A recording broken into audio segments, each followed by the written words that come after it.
नमस्कार, छायाज रेसिपीजमध्ये आज आपण रव्यापासून खूपच सोपा आणि टेस्टी नाश्ता बनवतो आहे। यासाठी इथे मी 1 वाटी रवा मिक्सरच्या भांड्यामध्ये काढून घेतला आहे। इथे मी एक कच्चा बटाटा सोलून घेतला आहे, हा तुकडे करून यामध्ये घालायचे। तर हा नाश्ता बनवण्यासाठी तुम्हाला बटाटा शिजवून घ्यायची सुद्धा गरज नाही आहे। कच्च्या बटाट्यापासून खूप मस्त असा नाश्ता तयार होतो।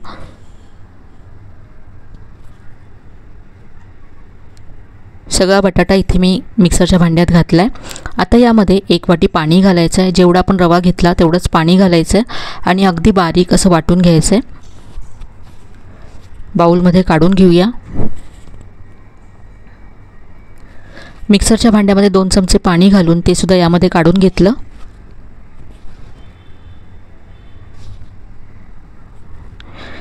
आता हे मिश्रण बाजूला ठेवूया, तोपर्यंत चटणी तयार करूया।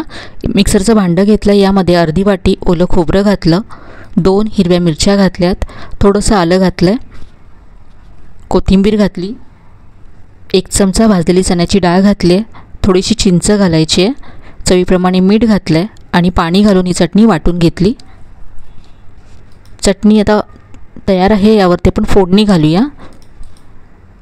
1 चमचा तेल गरम करून घेतलं, यामध्ये पाव चमचा मोहरी घालायची आहे, थोडासा कढीपत्ता घालायचा आहे आणि 1 लाल मिरची तुकडे करून यामध्ये घालायची आहे। फोडणी तयार आहे। ही फोडणी आता चटणीवरती घालूया। तर ही मस्त अशी आपली खोबऱ्याची चटणी तयार झाली आहे।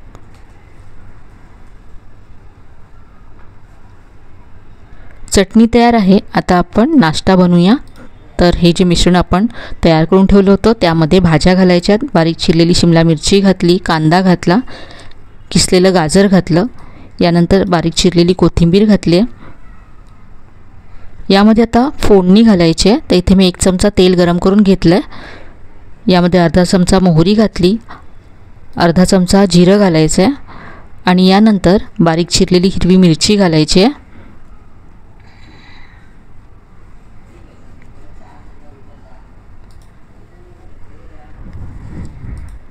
ही फोडणी आता या मिश्रणामध्ये घालायची आहे।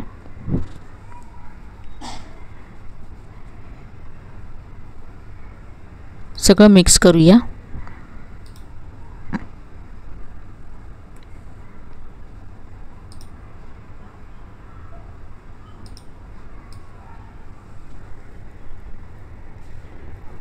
सगळं असं छान एकजीव करून घेतलं।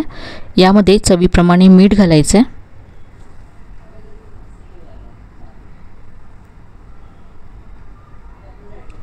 घाईच्या वेळेस सुद्धा अगदी झटपट तुम्ही हा नाश्ता तयार करू शकता। आता या मिश्रणामध्ये चिमूटभर बेकिंग सोडा घालायचा आहे। पुन्हा मिक्स करूया। नाश्ता बनवण्यासाठी हे मिश्रण आपलं तयार झालं आहे। आता इथे मी गॅसवरती तडका पॅन ठेवला आहे आणि यामध्ये थोडंसं तेल घातलं आहे। तुम्ही खोलगट कढईमध्ये सुद्धा हा नाश्ता बनवू शकता। यामध्ये 1 चमचा तयार मिश्रण घातलं। गॅसची फ्लेम अगदी मंद ठेवायची आहे, म्हणजे हा नाश्ता आतपर्यंत छान असा शिजला जातो। एका बाजूने भाजल्यानंतर उलटून घ्यायचं आहे आणि आता दुसऱ्या बाजूने सुद्धा भाजून घेऊया।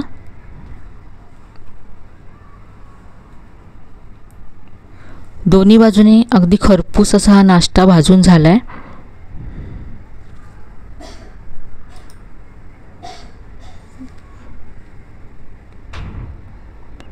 तर हा इन्स्टंट बन डोसा तयार झाला आहे। काढून घेऊया।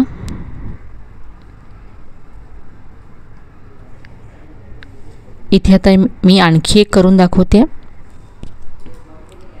आपण तडका पॅनमध्ये हा नाश्ता बनवतो, त्यामुळे एका नंतर एक झटपट तुम्ही हे तयार करू शकता। भाजण्यासाठी जास्त वेळ लागत नाही।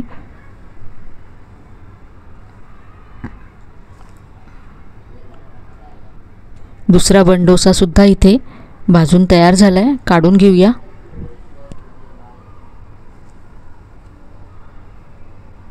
आपण जी चटणी बनवली त्याबरोबर त्याचबरोबर टोमॅटो केचपबरोबर मी हा सर्व करते.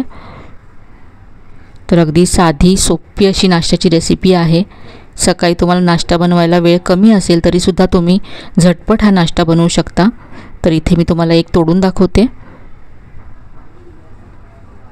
आतपर्यंत हे असं शिजलं गेलं आहे, अजिबात कच्चं नाही आहे. भाज्यांमुळे खूपच पौष्टिक असा नाश्ता आहे.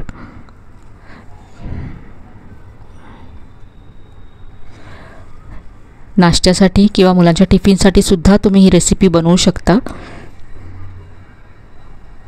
आजची ही रेसिपी तुम्हाला कशी वाटली कमेंटमध्ये कळवायला विसरू नका. रेसिपी आवडली असेल तर व्हिडिओला लाईक करा, शेअर करा. चॅनलला अजून सबस्क्राईब केलं नसेल तर नक्की सबस्क्राईब करा. चला तर मग पुन्हा भेटूया अशा छान छान आणि नवीन नवीन रेसिपीसह. तोपर्यंत धन्यवाद.